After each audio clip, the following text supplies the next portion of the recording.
একজন কুমার জঙ্গলের মধ্যে মাটি খোঁড়ার সময় খুবই চমৎকার সুন্দর একটি পাথর পেল।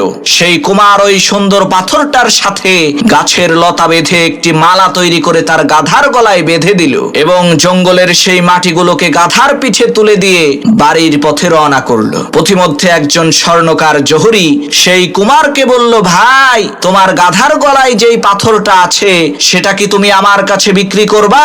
তখন সেই কুমার বলল, হ্যাঁ, বিক্রি করব, তবে দাম কিন্তু 100 টাকা। তখন সেই স্বর্ণকার জহুরি বলল, আরে মিয়া, 50টা টাকা দেব, দিবা নাকি কও? তখন সেই কুমার বলল, না ভাই, এত অল্প দামে পাথরটা আমি বিক্রি করব না। এই বলে সেই কুমার সামনের দিকে রওনা করলো। পথিমধ্যে আরেকজন স্বর্ণকার জহুরি সেই কুমারকে বলল, ভাই, আমি তোমাকে 1000 টাকা দিচ্ছি, বিনিময়ে তোমার গাধার গলায় থাকা ওই পাথরটা আমাকে দিয়ে দাও। কুমার বলল, ঠিক আছে, নিয়ে যাও। কিছুক্ষণ পর প্রথমের সেই স্বর্ণকার এসে বলছে, কি ভাই, পাথরটা কি বিক্রি করে দিছো নাকি? কুমার বলে, হ্যাঁ। তা কত টাকা বিক্রি করছো?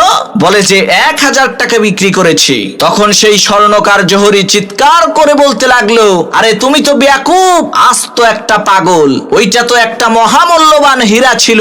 ওই লক্ষ কোটি টাকা দামের হীরা তুমি মাত্র 1000 টাকায় বিক্রি করছো। তখন সেই কুমার বলল, আরে ভাই, বেয়াকুব তো আমি না, বেয়াকুব তো তুমি। ওইটা তো আমার কাছে শুধুমাত্র একটা সুন্দর পাথর ছিল।